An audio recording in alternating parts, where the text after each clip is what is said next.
Okay, we'll begin. Are there questions? Sir, um, sir, could you please tell me that why we are using the local inertial frame? Uh, No, we are not please tell. using local inertial frame, but that's the interpretation of what this U is. Right? See, this expression that we wrote down is general. The T mu nu, this is not in local inertial frame. This is in P G mu nu plus P plus rho U mu nu. But what this physically means is that if we go to a local inertial frame where the velocity is 0, then the T mu nu takes the form of T00 equal to rho and Tij equal to P times delta Ij. This is that if you start from here and then go to a local inertial frame, then this G mu nu just becomes eta mu nu, right? And U mu just becomes minus 1, 0, 0, 0, because the space component is 0. So then we have this form. Okay, so this is the form in local inertial frame.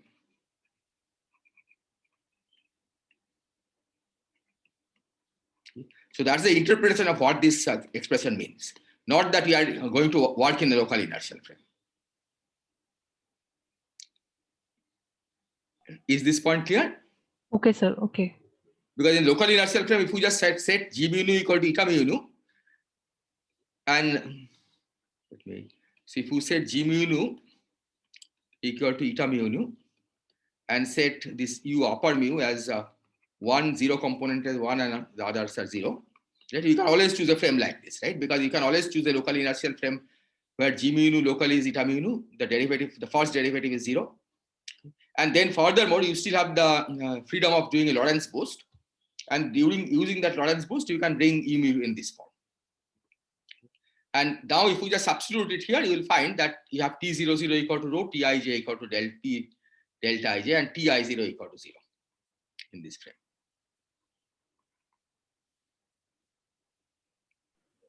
Okay, sir. Okay. Okay. Any other question? So what was the reason for choosing this perfect fluid expression for T mu nu? Well, one of the reasons is, as I said, is that this is obeyed by fluctuating matter and radiation. Right? This you can check that if you have a matter, non-relativistic matter, right, where it's like a fluid flow, non-relativistic fluid flow, you can check that the energy momentum tensor takes this form. And also, if you have radiation, okay, with different energy densities in different regions, you don't have to assume that it's isotropic and homogeneous radiation. Nevertheless, the radiation energy momentum tensor will follow this feature. And it's essentially the fact that if you go, you can locally go to a frame in which the radiation will look isotropic. Okay, even though it's not really isotropic or homogeneous. So when will it not be followed? Pardon? When can we not write the expression for T mu nu as perfect fluid? Yeah, there are examples. For example, the viscous fluid, right? When you have shear viscosity, for example, then this is not true. So we wrote down this expression for the fluctuation, right? And we'll see that this will put a constraint on what kind of T mu nu you have, right? What kind of fluctuations you have. In particular, we'll see that the sigma ij will vanish identically as a consequence of this.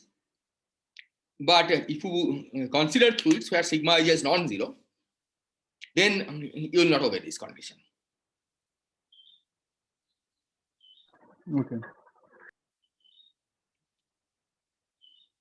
Any other question? And we'll also verify today that the scalar field energy momentum tensor also satisfies this.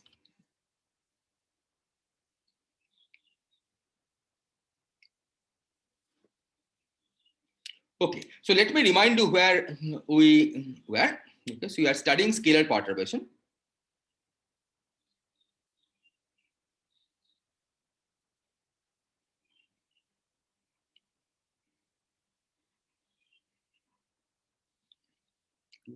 So we had 4 scalar variables from G mu nu. Let me remind you again. So variables from G mu nu. We had phi. Okay, this appeared in the coefficient of the G00. And then we had psi, E and B. Okay, so E, I think, appeared. Okay, psi appeared in the expression for Gij, and one of these appeared in G0i, the other one again in Gij. Then you also have variables from T mu nu.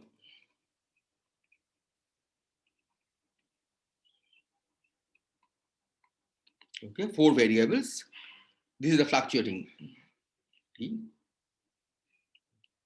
This had rho tilde, P tilde. Okay, we had introduced this. We will see some of these again today. And then you had a Q tilde and sigma tilde. These are scalars. So you have 8 variables altogether.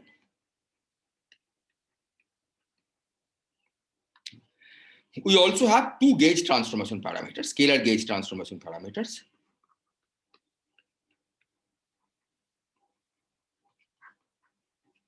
One is the xi naught. Okay, that's the that enters the time reparameterization. Okay, t goes to t minus xi naught. Okay. And the other one is what we call xi. Okay, this was defined through taking this the reparameterization involving the space coordinates xi I, and then decomposing this into the gradient part and then the transverse part, okay, which I think we call zeta I, okay, with zeta I satisfying del I zeta I equal to 0. Okay, so for us, this is the relevant one because this is scalar. Okay. So you have 2 gauge transformation parameters. So this means that you should have 6 gauge invariant variables.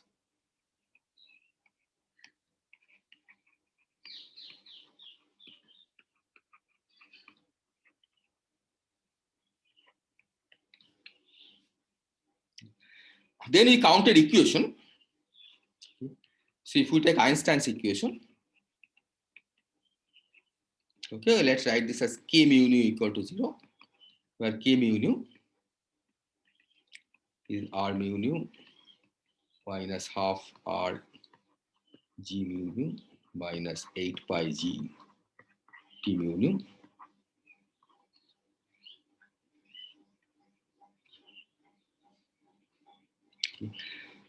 So this has, of course, many components, but we are interested in the scalar components. Okay, what kind of scalars you can get out of this?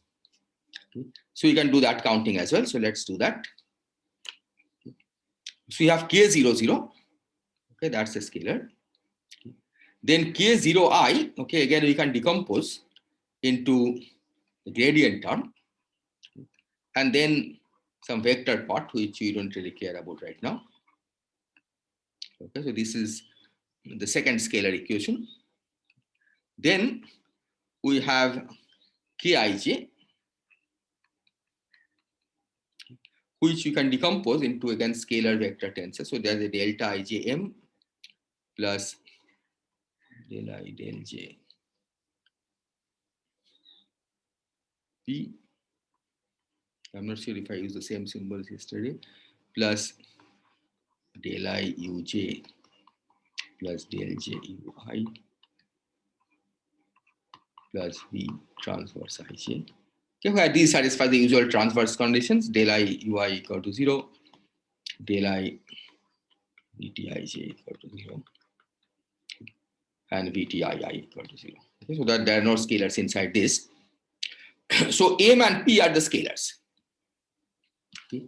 So these 4, okay, will affect the scalar degrees of freedom. K00 equal to 0, K equal to 0, M equal to 0, and P equal to 0. These are all part of Einstein's equation. Okay, because Einstein's equation sets all components of K to 0. So in particular, these scalar components to 0. So this gives you 4 equations.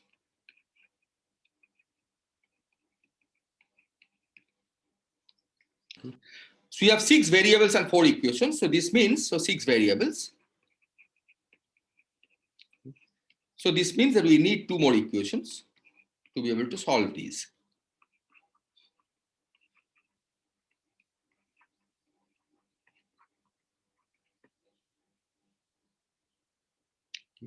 And those two come from putting condition on the energy momentum tensor.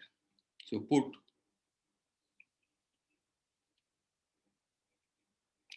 condition on T mu nu. One which you had already written down is a perfect fluid condition. So T mu nu, we take this to be P times delta mu nu, sorry, Tp times G mu nu,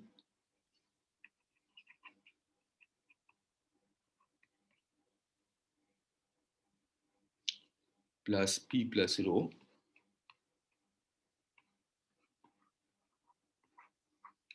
with U satisfying G mu nu, U nu equal to -1.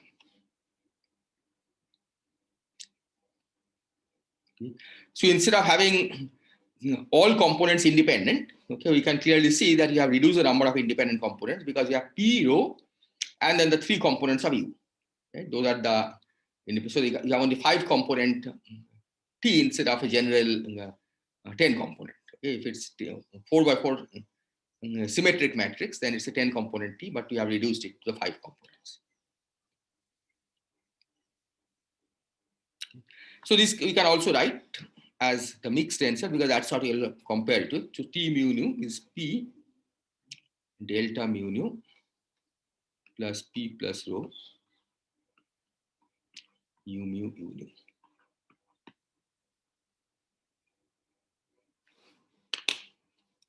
Okay. I'm writing it this way because eventually we'll compare this with the form of T, the fluctuating T that we wrote down, okay, and see what condition it imposes on the fluctuations of T that we had. Okay, those variables, the various variables that we saw. Okay, I think it's in the previous slide probably. Yeah, see these variables, right? What kind of condition it imposes on these variables? That's what we want to know from this particular form of T.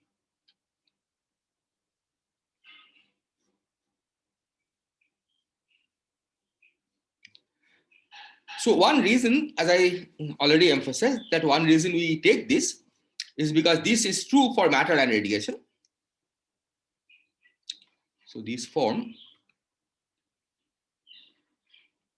is true for non-relativistic matter and radiation.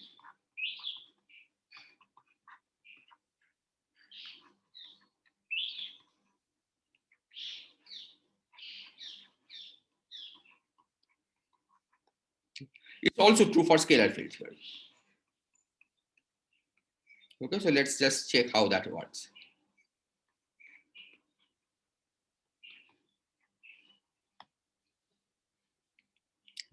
So for scalar field theory, if you look at the energy momentum tensor T phi mu nu, this has the structure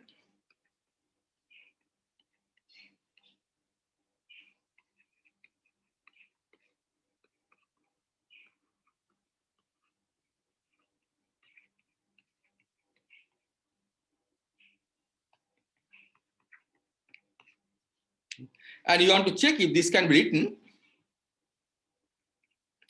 in the form P times G mu nu plus U mu nu. Sorry, U P plus rho U mu nu.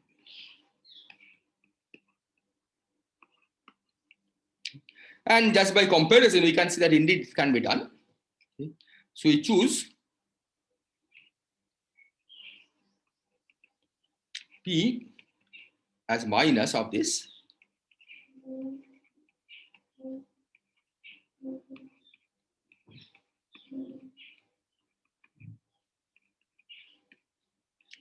And U mu, okay, not U mu. Okay.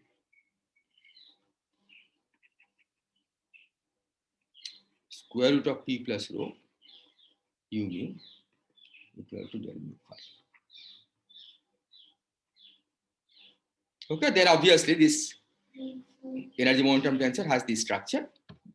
Okay. So let's see how to determine P and rho independently from here and U independently. Okay. And for that, you use this condition that G mu nu, U mu U nu is -1. Okay, so let's take this and take G mu nu. So you get G mu nu del nu phi should be P plus rho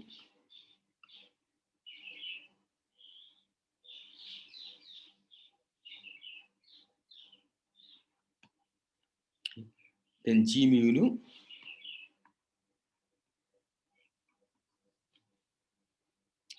so this is minus P plus rho. So this determines P plus rho. P is already determined here. Okay, so from this we can determine rho. So this gives you rho as so rho as so you take rho to the other side. So minus P minus G. Let me call this rho sigma del rho phi del sigma phi. And P we already know, right, which is here. And you can easily combine this and see what we get for rho. Maybe I write so rho will be, I think there's a minus P gives you, this becomes half and there's a minus, so minus half G rho sigma del rho phi del sigma phi. And then I think something is wrong here. P minus V of phi. Pardon? This should be minus. V of phi. I think so. Minus V of phi. Okay. Then this gives you plus V of phi. Okay, so this gives you rho. Okay. And then we can read out also U mu from here. Okay. Because U mu should be del mu phi over square root of P plus rho. So U mu is del mu phi over square root of P plus rho is here P plus rho. Yeah, P plus rho is minus G mu nu del mu phi del mu phi. So square root minus G rho sigma del rho phi del sigma phi. Okay, so let me put them in box. So this is U. This is rho.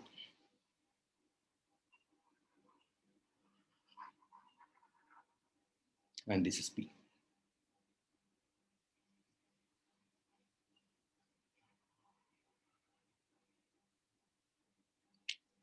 Is this clear? So what we have shown here is that we can write the scalar field energy momentum tensor in this form, okay, by appropriately choosing P, rho, and U. Right? This is the choice of P, the choice of rho is here, and the choice of U is here. Once you make these choices, okay, and substitute here, okay, you will get back precisely this form of the energy momentum tensor that you have for the scalar fields. Okay. Are there questions?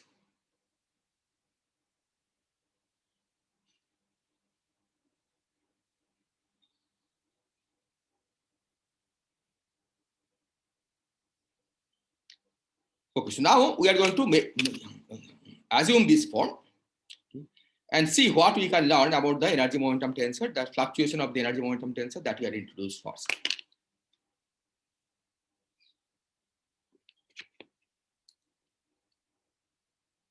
Okay.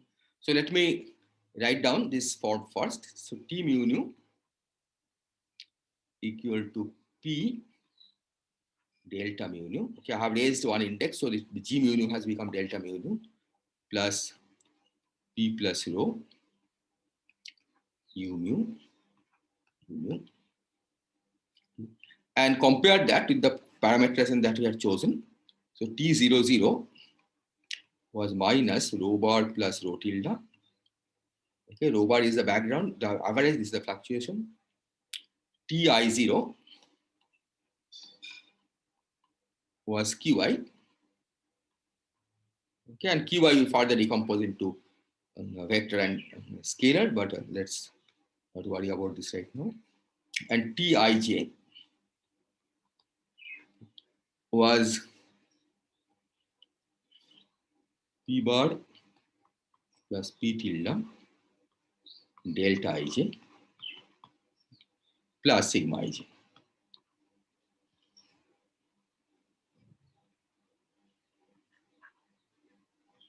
Okay, and sigma is traceless because the trace part is absorbed inside P tilde. Okay, so you had sigma ii equal to 0.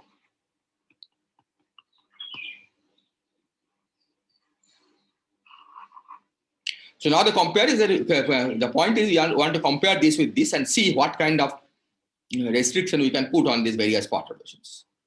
Okay, because clearly this has less degrees of freedom compared to this. So what condition do we impose on the fluctuations here if the energy momentum tensor has this form? So first for this, we just look at the Ti0 component. So Ti0 you can see is linear in perturbation, right? There's no average, there's a background. Okay, so it's already linear in perturbation. From this perspective, Ti0, this it doesn't get contribution from here. Okay, we get a P plus rho, and then you have Ui times U0. So this tells us that Ti0 is P plus rho Ui U0. And this in turn tells us immediately that Ui must be linear in perturbation. Okay, because this has to be small. Of course, the average values are not small in general. Right? U0 is not small because U0 squared. Okay, that if you remember that condition, G mu uni equal to -1. Okay, so U0 cannot be small. Okay. So Ui must be small. So Ui must be proportional to Qi. Okay. And this is already first order in perturbation. So Ui is first order in the perturbation.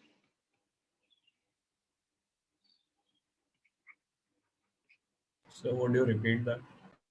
Okay. So we have Ti0 is here, right? P plus rho Ui U0, and you are comparing this with Qi. Qi is small by definition, right? Because Qi is already perturbation, because unperturbed values of Ti0 is 0 in the background. So because Qi is small, so that means one of these should be small. Now the ones which have average value cannot be small, right? Because that is given by the evolving universe. So P bar plus rho bar in general is not small. U0 is not small, okay, because we have this condition that G mu nu, U mu, U nu is -1, right? So this means that G00, U0 square is -1 plus things which are supposed to be small, G0I Ui U0 plus Gij Ui Uj. Okay, so because of this -1, and these are of course G00 is like a -1, the unperturbed value. Okay. G0I is small, okay, and Ui and Uj will be small by this argument. Okay. So this says that the only thing that can be small here, okay, to make this comparison is that Ui must be small. Okay. And that is not surprising because after all in the unperturbed background, it's homogeneous and isotropic. Okay, and the presence of U break homogeneity and isotropy, right? Because U is a vector. Okay. So in the unperturbed background, okay, it must be that U vanishes, the spatial component of U vanishes. Okay. And that's what you see here, right? That Ui should be linear in Qi. Okay, or linear in perturbation. U0 will still get corrected. U0 will be corrected. U0 will be something like -1 plus some small terms. Or some small term, exactly. Yeah, that's right. Okay. Is this point clear? So this is important because when you do the counting, because ultimately we are going to compare this to first order in perturbation, right? The two sides. Okay. So you should already remember that Ui is already of order Qi. Okay. Now let's see what this says for U0. Okay. So this says that G00, I think we had parameters as a -1 -25. u0 square. This is -1. And here you see that ui is first order in perturbation, g0i was first order in perturbation, right? Because in the background, g0i was 0. So this is second order in perturbation. Since ui is first order in perturbation, this is also second order in perturbation. So this is the only thing that we have. So this tells us that u0 is 1 over square root of 1 minus 2 phi. So that's 1 plus phi plus higher order terms. We don't care. And u0, which is g00 u0, is 1 minus phi plus higher order terms. Is this point clear?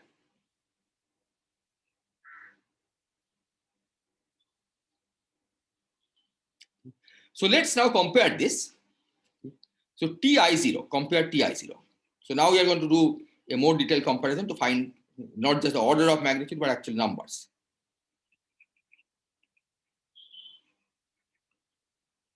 So Ti0 comparison tells us that P plus rho, okay, in fact, P bar plus rho bar, U0, Ui should be equal to Qi. Now, U0 is 1 plus small correction, right? This is already first order. So you don't have to, we can just replace U0 by, U0 by -1. This should have been, I made a mistake here. This should have been -1 plus phi plus corrections. So this is Qi times U0 is -1 times P bar plus rho bar.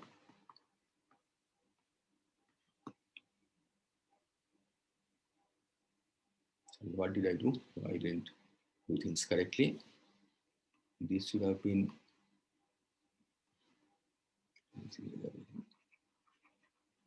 So the first order in perturbation,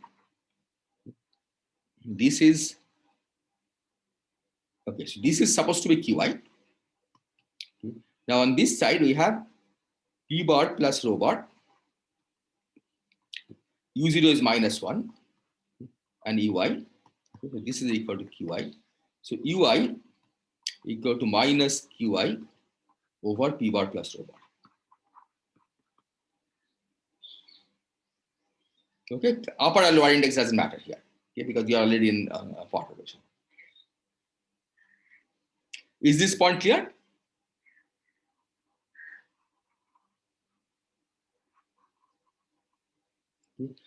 So let me repeat again what we are doing. We have this general form of the energy momentum tensor, and we have this. Sorry, we have the spatial form of the energy momentum tensor, and we have this general form of the perturbation. What we are trying to do is to compare the two and see what we can learn, right? Because you should be able to relate these various terms that appear here to the various terms that appear here, and that's what we are trying to do. Okay? So this is the first thing we learned, that Ui is minus Qi over P bar plus rho bar by comparing the I0 component. Is this clear? Are there questions?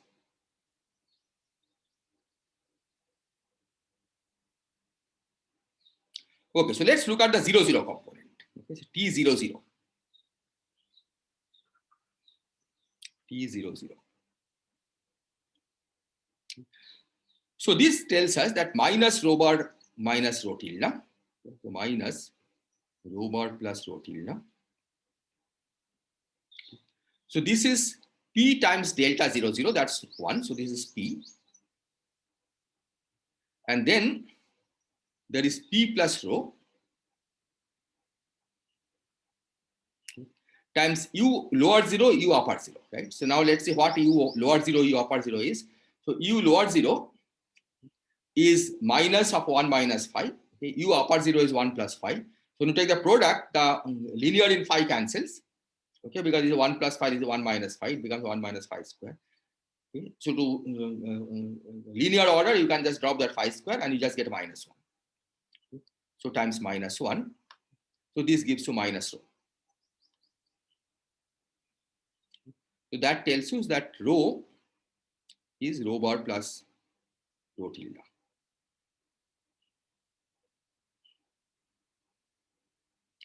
So the rho that enters this expression over here, okay, the general expression for T mu nu that we wrote, okay, this row, and the T00 expression that we had written down as background plus perturbation, this row is the same as this rho bar plus rho tilde. Is this point clear?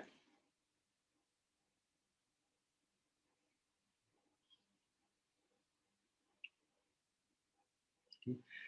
And now let's look at this one, Tij. Okay. So from here, what is the Ij component? Okay. The Ij component here, there is a P times delta Ij. Okay. That matches P bar plus P tilde times delta Ij. Okay. But Ij component from here is Ui, Uj. Okay. But Ui and Uj are both first order.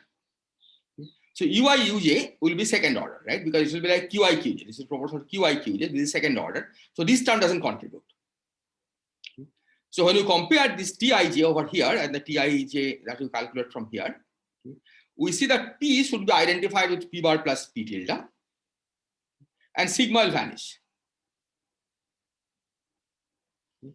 So let me write that here. I am doing everything in this slide because all the equations are there. Okay, because so that we can just study everything. Tij comparison, okay, tells us, okay, that P is P tilde plus, sorry, P bar plus P tilde. Let me write it that way. Is P bar plus P tilde, and that sigma ij is 0.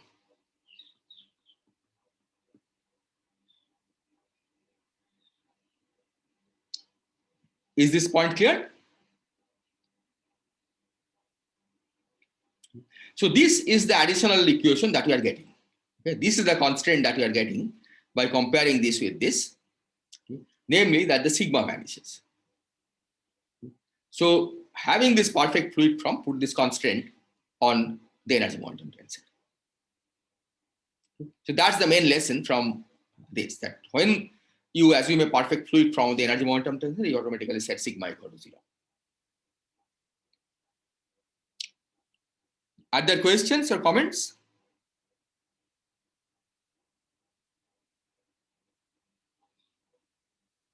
Okay, in my notes, I have this plus sign here. So let's just check that this sign is correct. So Ti0 is Qi, and Ti0 from here is Ui times U upper 0. Okay, so I think this, sorry, yeah, Ui times U upper 0. U upper 0 is 1. Okay, U lower 0 is -1. So U upper 0 actually is 1. And this is Ui, right? Which is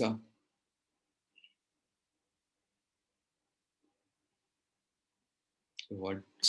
Actually, we have calculated the index Sorry. upside down. Yeah, upside. I completely agree. Yeah. So this should have been Ui U0, right?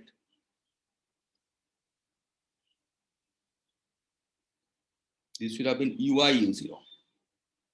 Okay, then there's a confusion. So this is Qi. Okay, and U0 is 1. Okay, so this should have been +1.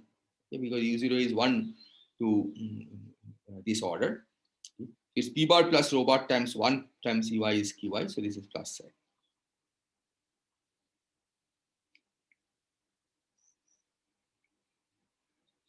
Is this clear? Are there questions?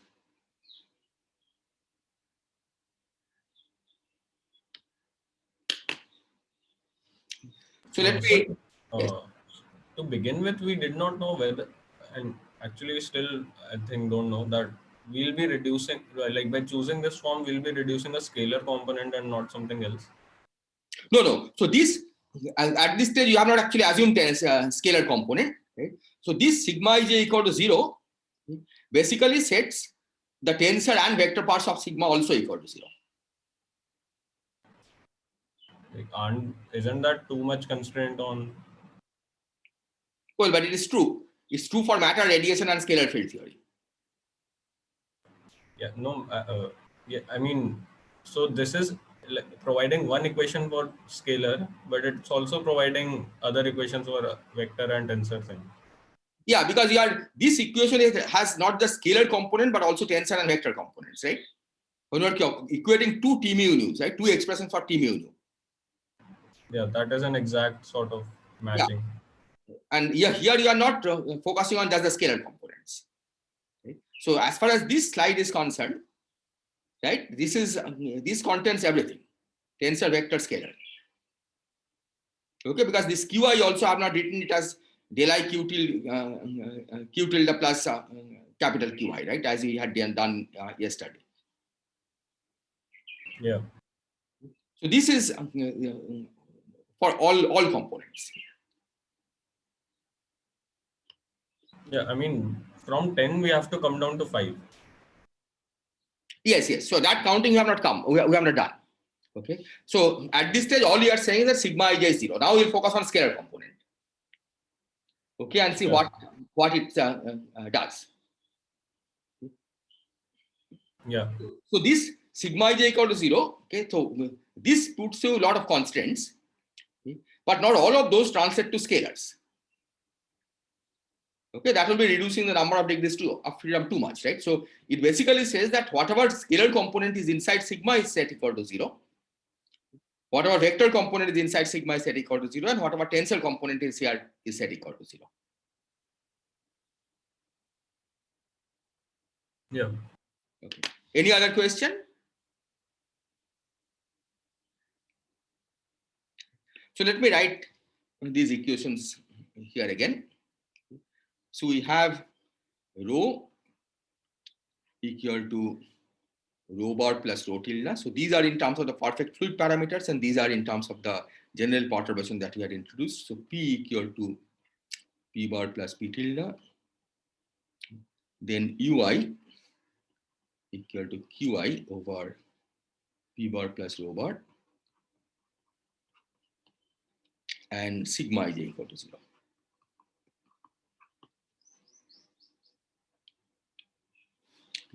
So here, let me emphasize this again, what we discussed a few minutes ago. So sigma ij equal to 0. This sets the tensor, vector, and scalar components of sigma equal to 0. Tensor, vector, and scalar component of sigma equal to 0.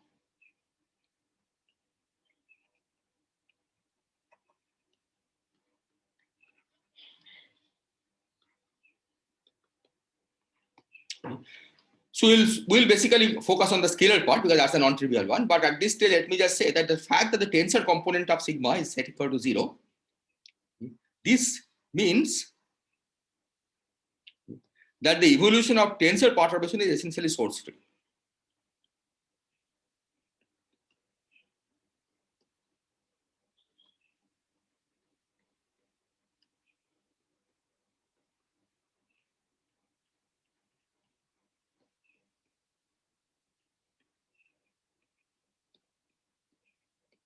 So in the Einstein's equation, if we just look at the tensor part of the Einstein's equation, then the right-hand side you can set equal to 0.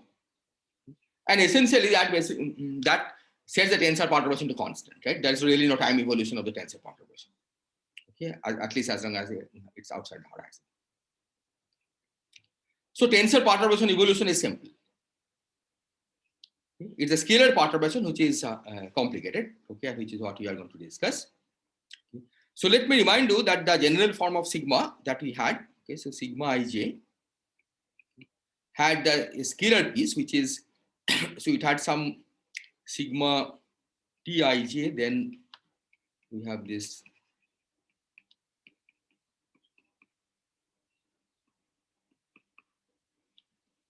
plus the scalar part had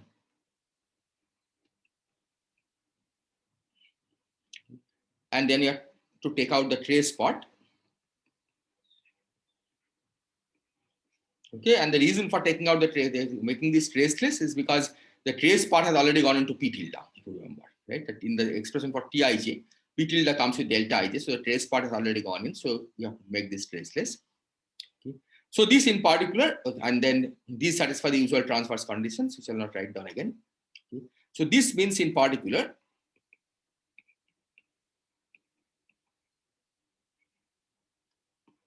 that sigma tilde is 0. Okay, that's the scalar part. So setting sigma tilde equal to 0 basically gets rid of one variable.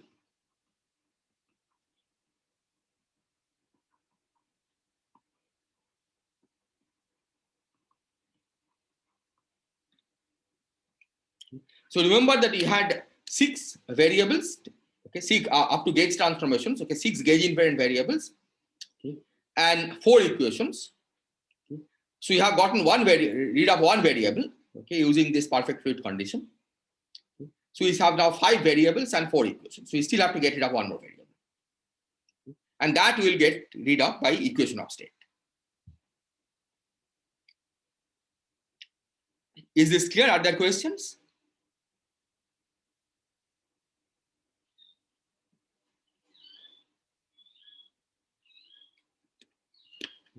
So the second variable, so we need to get rid of one more variable.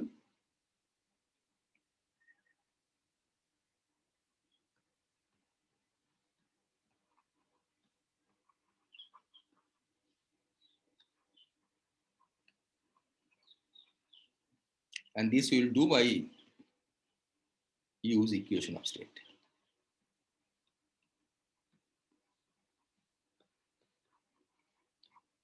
Okay, so the equation of state takes the form of P equal to some function of rho. Now here again there is a subtlety. So typically equation of state works in thermal equilibrium. Okay. And thermal equilibrium means that there is a uniform system. Okay, the system is in equilibrium. What we are dealing with here is not quite a system in equilibrium because there is fluctuation, right? It's not uniform. So what we are going to assume here, that there is local thermal equilibrium. So you assume local thermal equilibrium.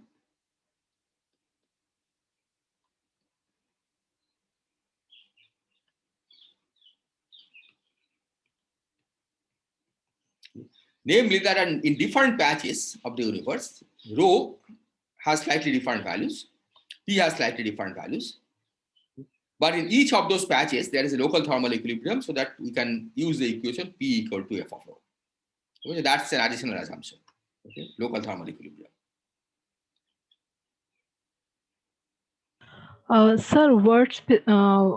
Sir, what is the physical meaning that sigma ij equals to 0? Matlab, what's represent? I just want to know. Well, physical meaning, as I said, viscosity, for example, then sigma ij will not be 0. Okay, I mean, there is the shear viscosity components, etc., all hidden inside sigma ij. So sigma ij equal to 0, as I said, this is the condition for perfect fluid, right? Frictionless fluid, you can say.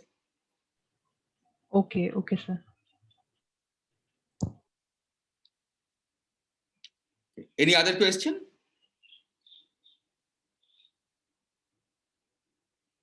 So regarding local thermal equilibrium, that is what we assumed earlier also.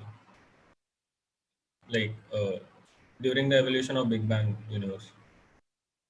Yeah, yeah. But we didn't worry about it too much because we just said everything is uniform, right?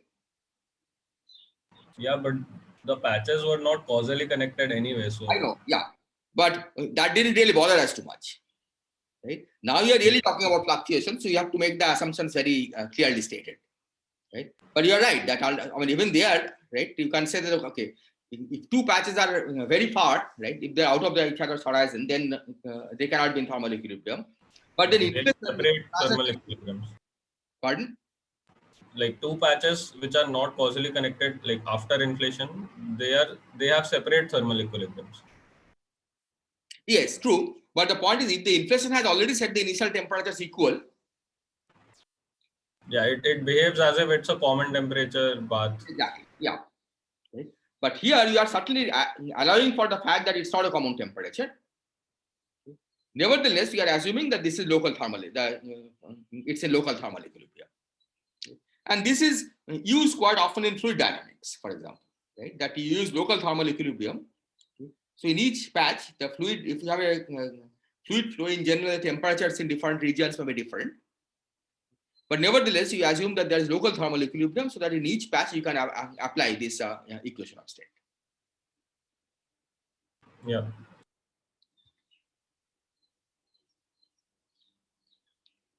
Okay, so this is what we are going to assume. So if we assume this, then this tells us that in particular, that P bar plus P tilde is this function f of rho bar plus rho tilde. So the first order p tilde, and of course p bar is f of rho bar. Okay, so if you take the difference between these two equations, then we get p tilde equal to f prime of rho bar times rho tilde.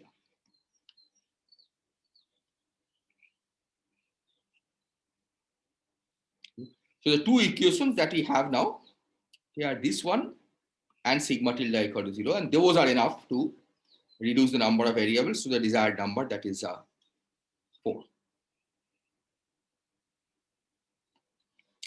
So this reduces the number of gauge invariant variables to 4.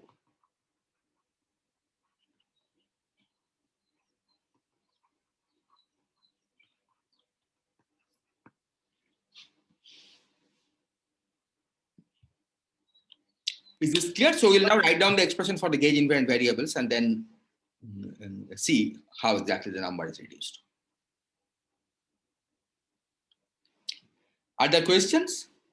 I was asking, we could still make some sort of a gauge transformation to choose a slice where the system is in thermal equilibrium. I mean, still we are making a perturbation, so the temperature would be almost equal at any place. Yeah, but then the metric will fluctuate. Right? You are right that you can choose a slice where the temperature looks the same, okay? But the metric is different. We are still we still have phi and psi in the metric, so only they will change, and they are not themselves gauge invariant. Yeah, true. But what I'm saying is that the invariant statement, right, will be that if the metric is the same and the system is in thermal. So this equation, right? I mean, you are right that you can make the temperature the same everywhere. Okay? That means that you can say that you can choose a time slice in which rho is the same everywhere, right? Yeah. Any scalar variable, you can say make the same everywhere, right? By choosing an appropriate time step, and then correspondingly this equation will tell us that the p will be the same everywhere. Okay? But you are still assuming that the p equal to f of rho, this equation holds everywhere, okay? Even though it is true temperature is the same everywhere, okay? But the other backgrounds are different, right? The metric is different. Okay. Yeah. And so it could be that that can affect this f, right? That p could still be different. So just making the temperature the same, okay, doesn't necessarily guarantee that this equation you can always use. Yeah. Okay, any other question? So now I'm going to write down gauge invariant variables, and then we'll see what is the implication of these. Okay, then it will become clear that it actually sets two of the gauge invariant variables to 0, right? And that's independent of what slice you choose. So let me write gauge invariant variables.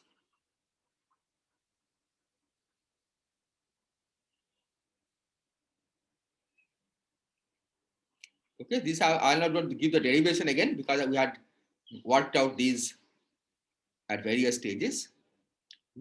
So first from the metric, okay, we have two, okay, phi b and psi b. So let me write this phi minus d dt. Okay, I hope these are correct, okay, but you can always look up the old notes to check. Phi dot, sorry, phi dot, e dot minus lambda inverse b. Then you have psi b, which is psi plus lambda square h times e dot minus lambda inverse b. Then you have minus zeta, as psi plus h over del t of rho bar times rho tilde and r, which is psi minus h over rho bar plus p bar. Okay, so these you'll all find in the notes either in the last lecture. For these, I think we worked this out in the last lecture, and these we worked them out earlier. And two more. PE is P tilde minus del T P bar over del T rho bar, rho tilde, and then sigma tilde. Okay, so these were the gauge invariant variables. Now, what is the consequence of this perfect fluid condition plus equation of state? Okay, which variables are set to 0?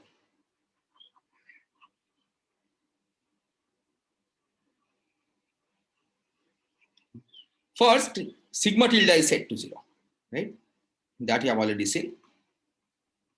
So that's one variable gone. Now let's look at this equation. Okay, so we have P tilde equal to f prime rho of rho tilde, right? On the other hand, we have P bar equal to f of rho bar. So if you take the time derivative, okay, we get del T of P bar is f prime of rho bar times del T of rho bar. So you see from here that this tells us that PTP, which is P tilde minus del T of P bar over del T of rho bar. Okay, see from here you see del T of P bar over del T of rho bar is f prime of rho bar times rho tilde. But this is 0 by equation of state. Okay, because P tilde is f prime of rho bar times rho tilde. So sigma tilde is 0 and P is set equal to 0. Okay, so you have sigma tilde equal to 0 and P is equal to 0. So these are the two additional equations that we need. And this is a gauge invariant statement, right? This doesn't depend on what time slice you have chosen, because P by construction is gauge invariant.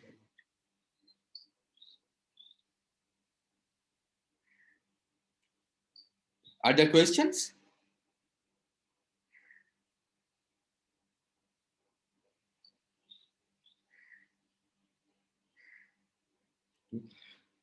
So basically, it then says that we can work with these four variables: phi b, psi b, zeta, and r. And what I'm going to do now is to write down the equations, okay, from that follow from Einstein's equation. I'll not give the derivation; it's straightforward, but also somewhat tedious to get those, and then we'll discuss how we go about manipulating them.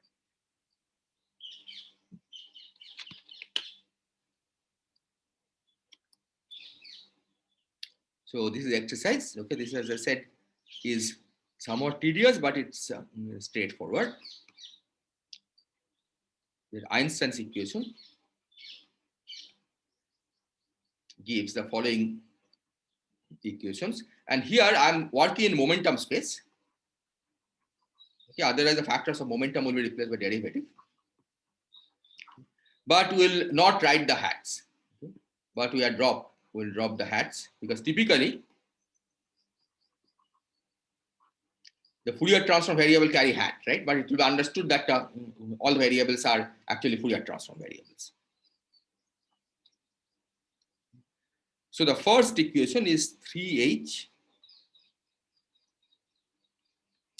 psi b dot plus h phi b plus k square over lambda square psi b equal to 4 pi g del T rho bar by h, and then zeta plus psi b.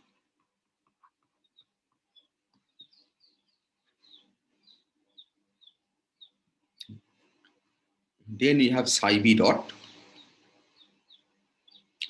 plus h phi b equal to 4 pi g.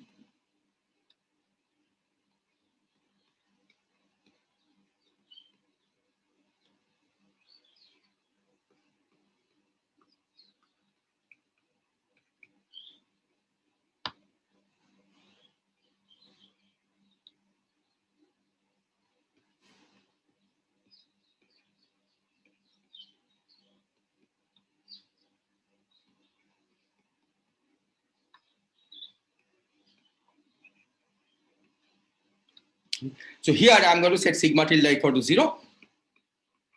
Okay, that's because of the condition that we had found. So psi b, this gives you simply psi b equal to phi b. And then final equation is a little complicated. So let me write this. So the general equation is zeta dot equal to minus h times p over rho bar plus p bar minus capital pi. Okay, so this, because p is 0, I can write this as minus capital pi, and let me write what pi is.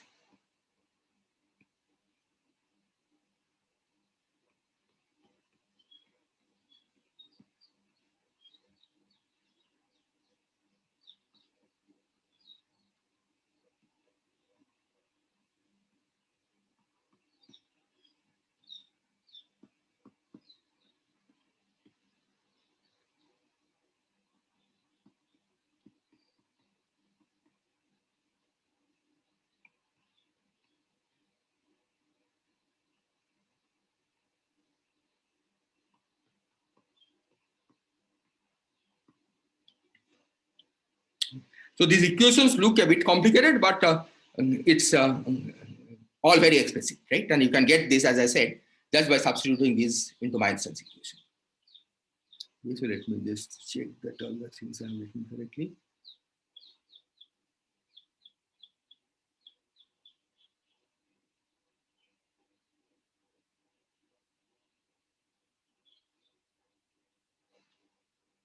Okay. Are there questions on this?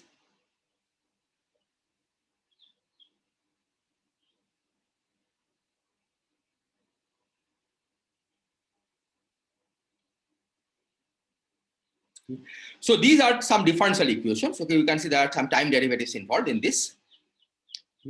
So to solve these, we need some initial condition. Okay, and in fact, it's simple enough so that we need only two initial conditions. There are two time derivatives you can see here. So what provides the initial conditions? Right? That's what you want to know.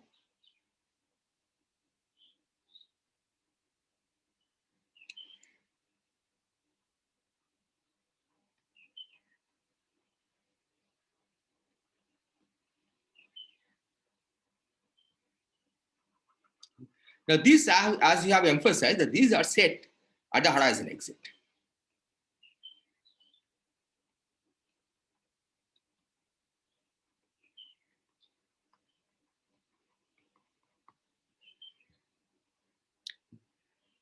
Now, at the horizon exit, right, we showed that phi b and psi b are 0.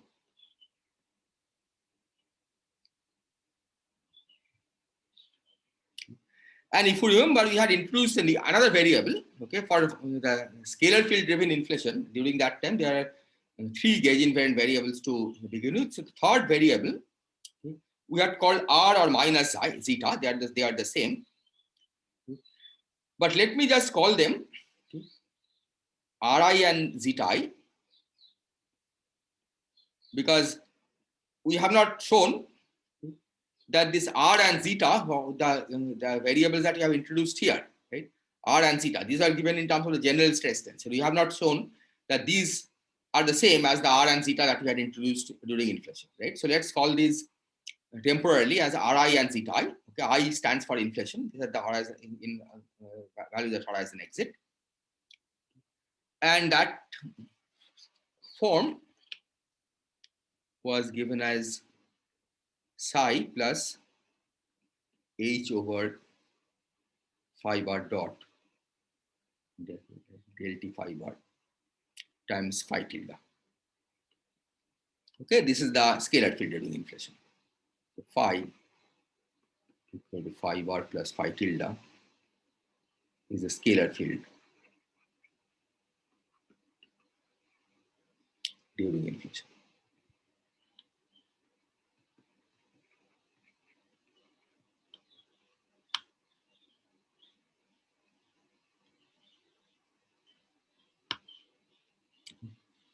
So we will eventually show, okay, we will show that R is Ri and zeta is zeta I at the horizon exit. Okay, we'll compare the general expression that we have in terms of energy momentum tensor and then this particular expression and show that these are equal. But let's just proceed and discuss what we will do afterwards. Right? Suppose you have shown that these are equal. So once you have shown that these are equal, these provide the initial condition. So Ri and zeta I provide the initial condition, and these are of course 0. So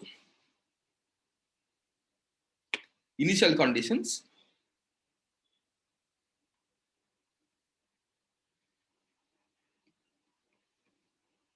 are provided by R equal to Ri, zeta equal to zeta I, psi b equal to 0, and phi b equal to 0 at the horizon exit.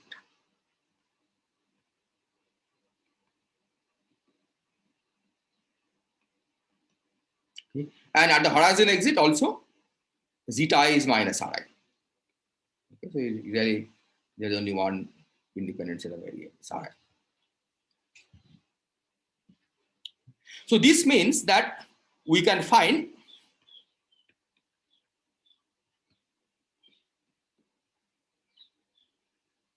all of these gauge invariant variables, phi b, psi b, R, zeta at later time, in particular at the time of last scattering, in terms of Ri at T star.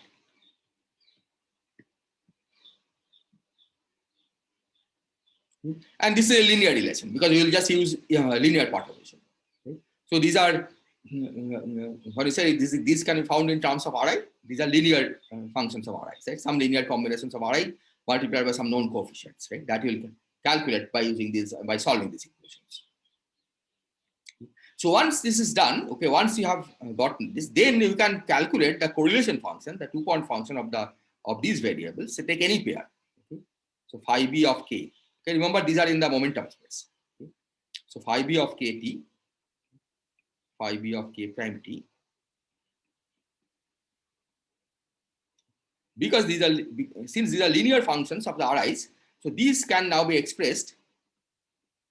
So this is at, say, suppose you are interested in at t equal to TLS. So these can be expressed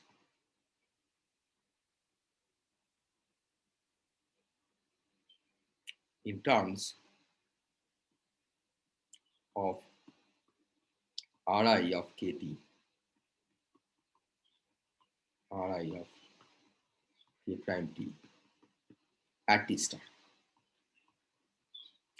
And this is something that you have calculated, okay, from quantum fluctuations in de Sitter space.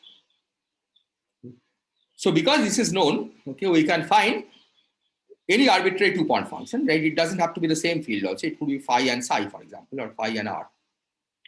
Any 2-point function you can write in terms of the Ri 2-point function.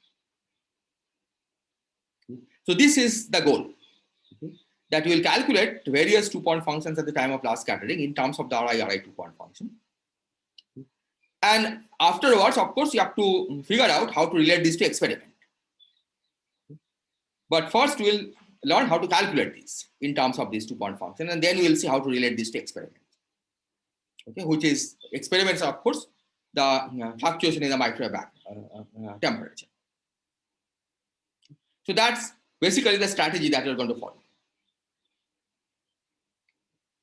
Are there questions?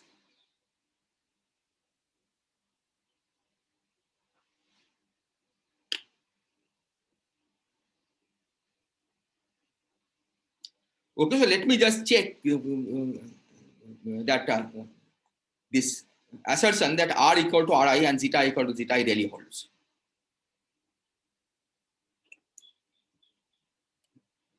So we need to show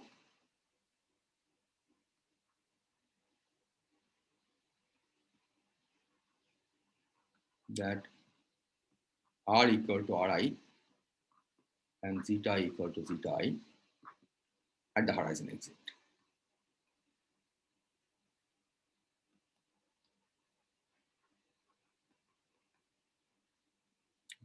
So for this, let me remind you that R was given by, let's do it one by one. So I'll first start with R. R was given by psi minus H over rho bar plus P bar times Q tilde. And Ri was given by psi plus H over del T phi bar times phi tilde. So to show that these are equal, you have to find Q tilde in terms of phi tilde. Okay, this is general. This is for general energy momentum tensor. This is specific to the case of scalar field driven inflation. Okay, so you'll have to compare, you'll have to compute Q tilde during the scalar field driven inflation. So for this, let me remind you of the definition of Q tilde. And the definition was the Ti0 component. Ti0 is given by del I Q tilde plus Qi. Okay, so this defines Q tilde.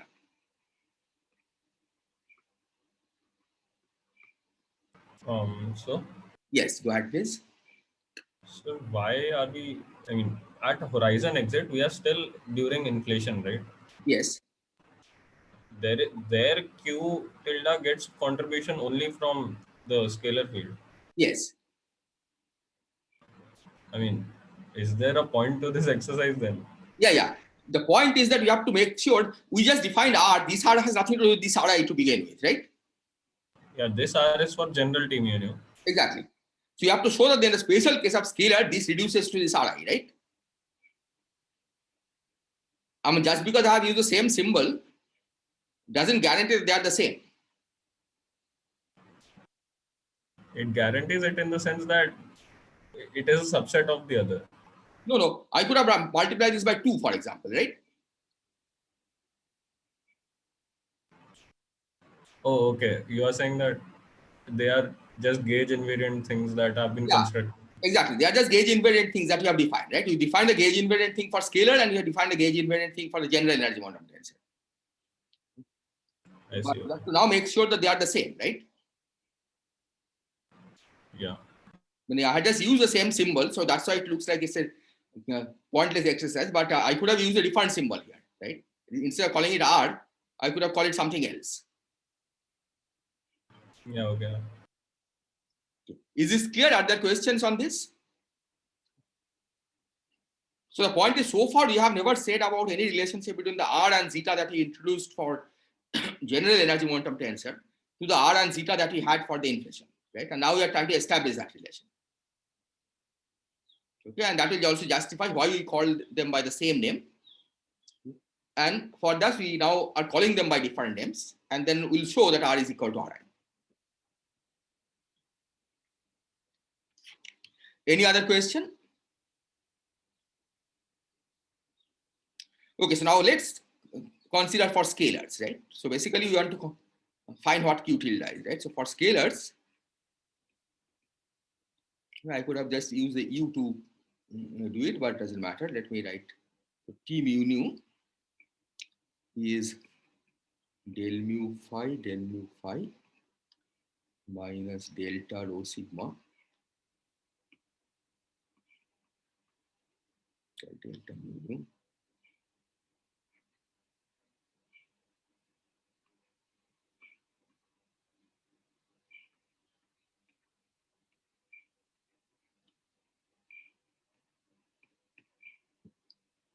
So in fact, you can see, I mean, you might have already seen the advantage of writing it in this mixed component. Because once you might multiply by write it as a mixed component, right, then this mixed component of delta mu is identical to 0. Right? If you had a G here, then a mixed component is 0, of course, to 0th order, but not to first order. Okay, because there is this Bi that was sitting inside Gi 0. So the advantage of writing one lower or one upper index is that this is strictly delta mu, and so the mixed components are all 0. So Ti 0 is del I phi del 0 phi. Now del I phi is already first order, right? Because during inflation, phi is uniform. Okay, so the fact that you are having a gradient of phi, this is already del I phi tilde. So this can be written as del I phi tilde. Okay, already first order. So the rest we can just evaluate to 0th order. So you raise index by G00, which is as -1. And then here phi can be replaced by phi bar. So minus del T phi bar. So now compare it with this, right? Del I Q tilde plus Qi, right? This tells us that Q tilde is minus del T phi bar times phi tilde. Right? And Qi is 0. Okay, because it's already in this form, right? Qi is 0 during inflation. Here, when you take the derivative, it of course doesn't act on the del T phi bar because phi bar is only dependent on time, right? No space dependence here. So the derivative with respect to I just goes directly on phi tilde. Right? That's why this equation is compatible with this equation over here. So then we see that this means that R is psi minus, okay, rho bar plus P bar you have to evaluate, right? Rho bar plus P bar, in fact, we know. I mean, let me write this down. So rho bar is half phi dot square minus plus V, and P bar is half phi dot square minus V. Right? This you may already remember, but if you don't remember, just do it as an exercise.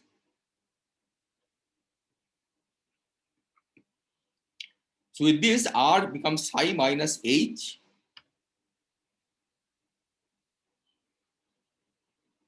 over rho bar plus P bar then becomes phi dot square del T phi bar square, and then we have Q tilde.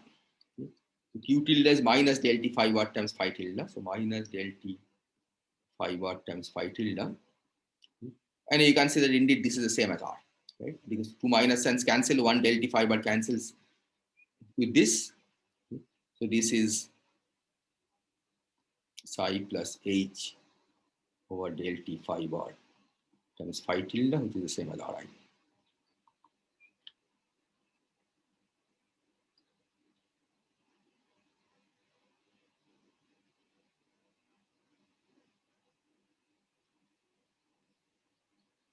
So this establishes that R and Ri coincide during inflation. Is this clear? Are there questions?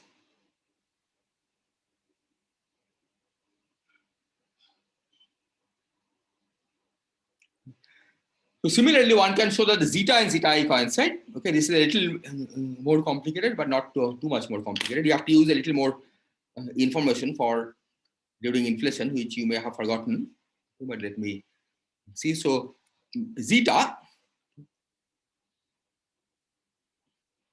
minus zeta, the general form, is psi plus H over del T of rho bar times rho tilde, and minus zeta I, that's the same as Ri. In fact, during inflation, we didn't distinguish between minus zeta and R.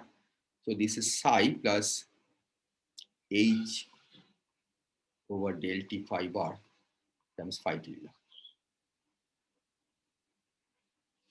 Okay. So somehow now we have to express this rho tilde in terms of phi tilde. Okay, so let's see how to do this. So remember rho bar plus rho tilde. Okay, this is what we had called rho. This is minus T00. So for scalar field, this is minus del 0 phi, del 0 phi. And then you have the delta 0 0 part, delta 0 0, that's 1. And then half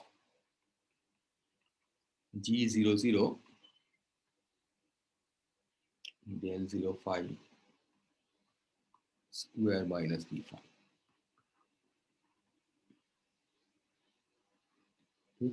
So here there was could have been G0I del 0 phi del I phi, right? But that's second order, right? Because G0I is first order, del I phi is first order. Or Gij del I phi del J phi, that's also second order, right? Because del I phi is first order. So this is the only term that contributes.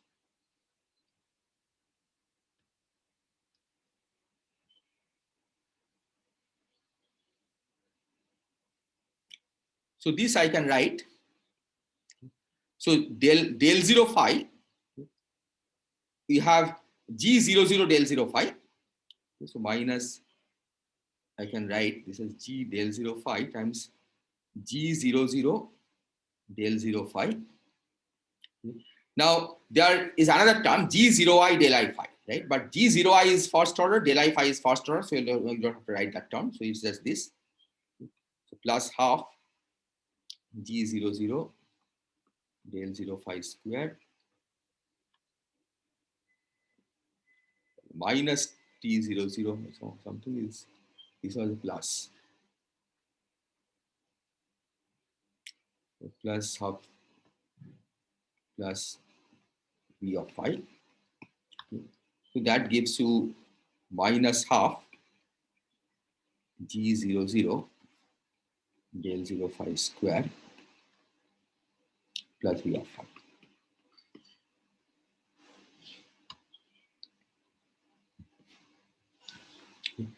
So rho bar, okay, so from this you can first calculate rho bar.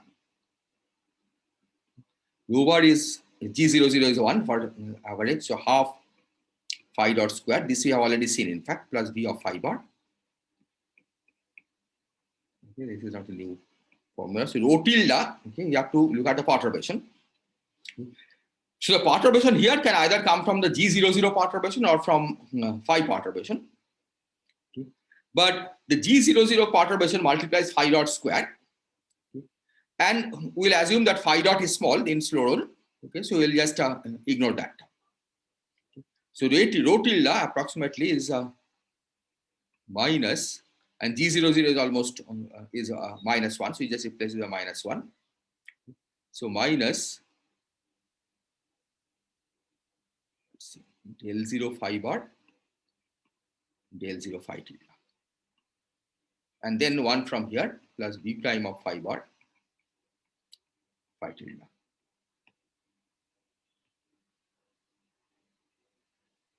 Okay, so this is what we're going to take for rho tilde. Now we are going to use another formula, which is, if you remember, in the and this is what we may have forgotten by now. We did analyze the time evolution of phi tilde, and we had found that after the horizon exit, this time evolution, time derivative goes to 0. Right? In fact, that's the reason why these 2-point functions approach a constant value as tau goes to 0, right? Which is t goes to infinity. So 2-point function approaching a constant value basically means that the field fluctuation stops. So this goes to 0. And you can approximate this by V prime of phi bar phi tilde.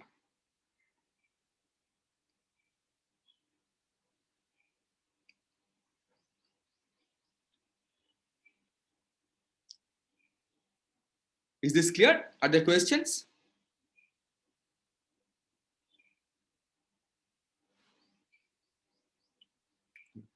So let's look at del t of rho bar.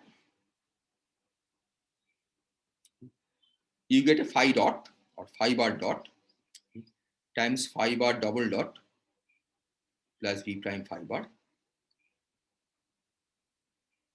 Okay, that's by taking derivative. But this is minus 3h phi dot. Okay, so this is minus 3h phi bar dot square by the equation of motion.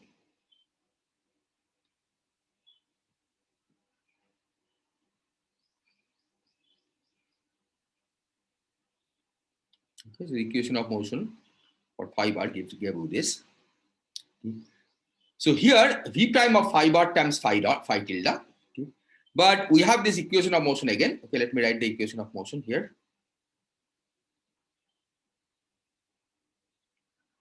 Phi bar double dot plus 3h phi bar dot plus v prime of phi bar equal to 0. Now, if you remember that you use a slow roll condition, okay, for all these derivations are given under the assumption of slow roll condition, and the slow roll condition told us that phi bar double dot is small compared to h times phi bar dot. So in slow roll inflation, okay, this term can be ignored in this equation, okay, and we get v prime of phi bar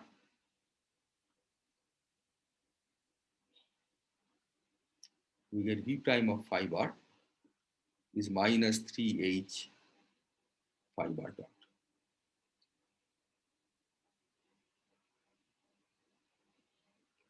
So now I think we are more or less done. Okay. So let's look at minus zeta.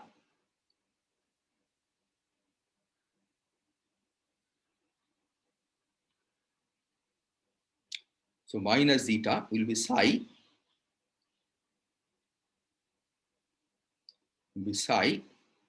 plus h over del t of rho bar is here, minus 3h del t phi bar square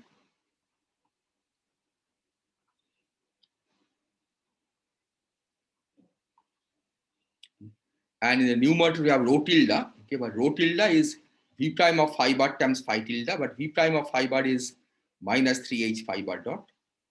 So minus 3h del t of phi bar times phi tilde. And I think that's basically what we have here. H phi tilde, okay, minus 3h del t phi bar cancels minus 3h del t phi bar, and 1 del t phi bar is left over, and that's this. So this is the same as minus zeta.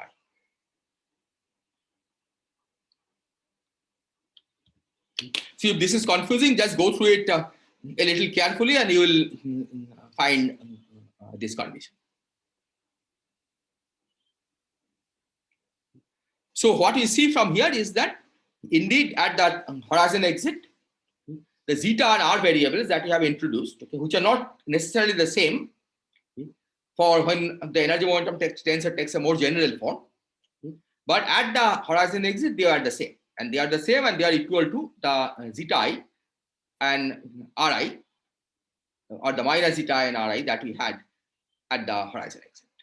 Okay, so it's good. Then it's that means that justifies why you should use those as initial conditions, and then evolve the fluctuations forward.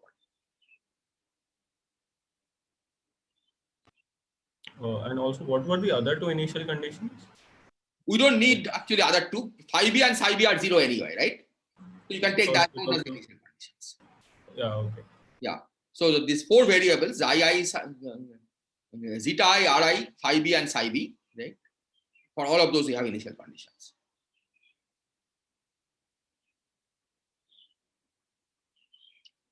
Okay, I think I'll stop here.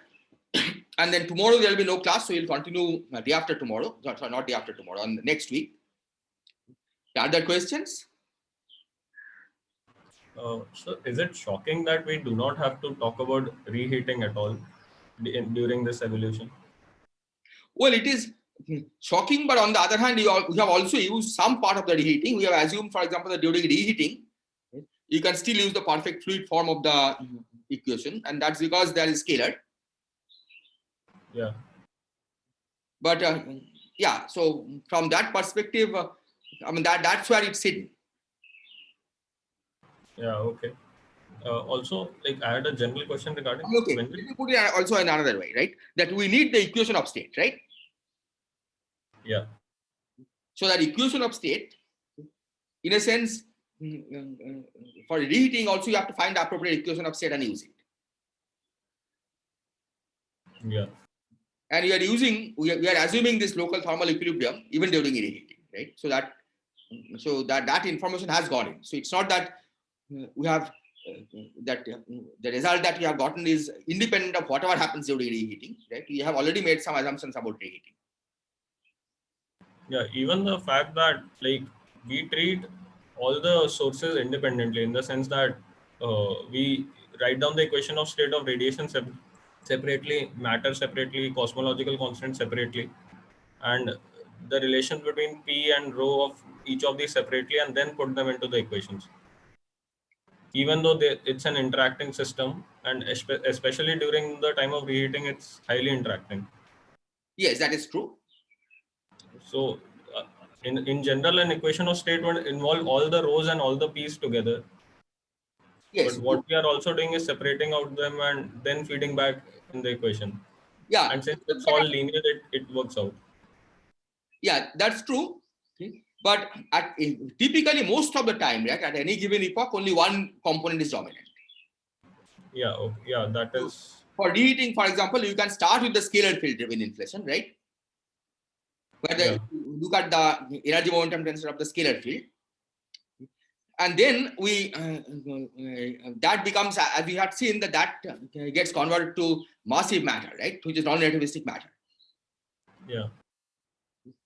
So in a sense, I mean, after reheating, it works since we know of the like the time span is like short in the sense of the age of the universe. So it is okay. But like during reheating, since we don't know what happens or how long it happens, I'm like I don't know. But yeah. okay. So certainly, I mean, some of the assumptions, right, even the perfect fluid form, right?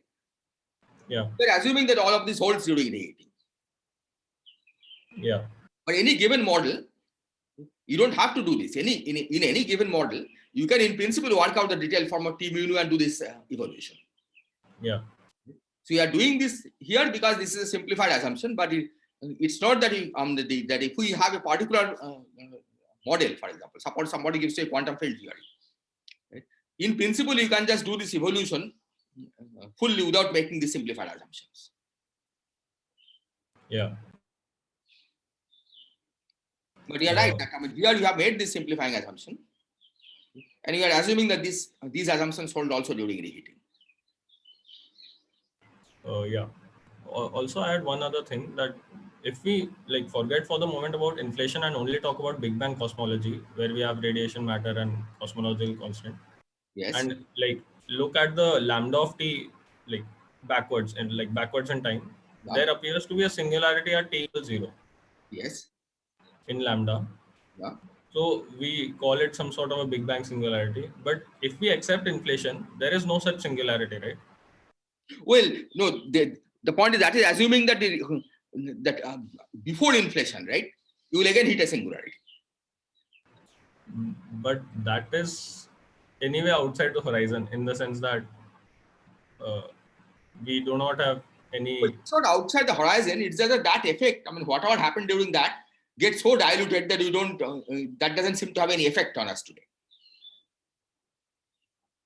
Right? Because it's outside the horizon. I mean, if we take our geodesic, for example, and extend it in the past, Yeah. it will eventually hit a Big Bang singularity.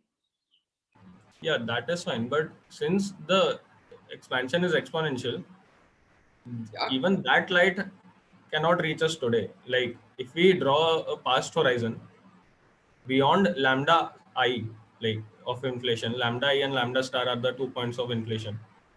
Yes. With minimum E folding of 60. Yeah. Yeah. Beyond lambda I, the light is not, I mean, there is no light to begin with at that time. So there is no light reaching us. No. There could have been light to begin with, right? Or gravitational waves to begin with, which could still reach us, except that the amplitude will be so diluted, right, that it will be undetectable. But it's not that it will not reach us. If we just extend our light, our geodesic in the past, right, it's not that it will have to reach somewhere, right? I mean, yeah. And it will hit the Big Bang singularity. See, people have toyed with this idea of whether the inflation can be past eternal, right? Which means that maybe the universe has been eternally inflating, right? There never was a Big Bang singularity. But there are some papers, right? I mean, I think there's this Borde, Vilenkin, and Guth. I mean, wrote some paper showing that it cannot be past eternal. Okay, under certain assumptions. Like it cannot be infinite. That Like it cannot infinite. be inflating for infinite time in the past. Okay. That's eventually you will hit Big Bang singularity if you extend your geodesic in the past. Right? And that's certainly inside the light cone. There is no horizon that separates us from the Big Bang singularity. Yeah. Except that we do not have the like in the sense of Big Bang. Like after Big Bang, we have normal. After reheating, we have normal like radiation, abundance of radiation and all. Yeah. Those notions are not there. Those, Like we even like the same thing that any matter or anything before inflation is suppressed highly. yeah, it's highly suppressed, but it's only highly suppressed. It's not outside the light cone. So if there is a gravitational wave produced, for example, right? What is going to happen is that its wavelength is going to get stretched during inflation. Yeah. So it will be a very long wavelength gravitational wave, so you will not see it very easily. Oh, yeah. So there still is a singularity in some Yeah, sense. that still is a singularity in the past. Okay. Yeah, in classical physics, I think you cannot really avoid the singularity. In quantum physics, one doesn't know what happens. Okay. So we could still assume that the reheating phase is fast enough so that Ri does not change, right?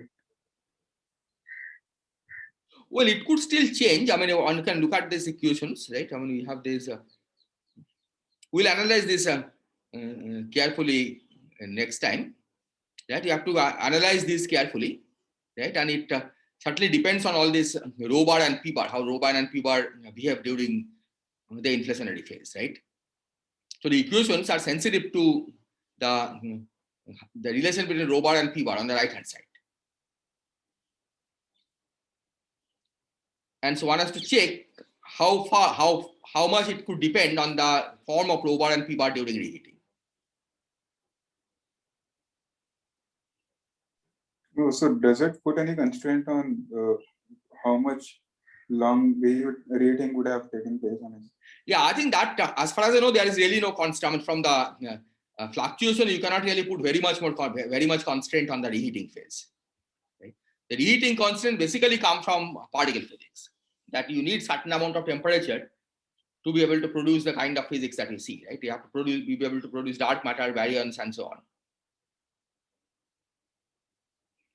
But as far as I know, just from the microwave spectrum, you really don't have much knowledge. I mean, you cannot gain much knowledge about the reheating phase.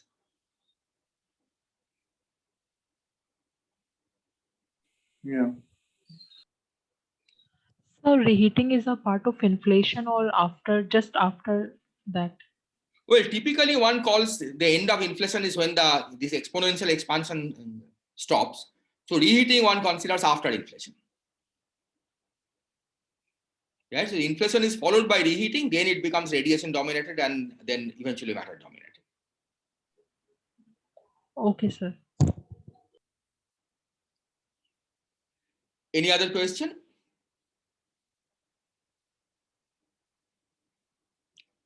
Okay, so if not, let me then stop. And so as I said, tomorrow there's no class, so we'll meet tomorrow next week.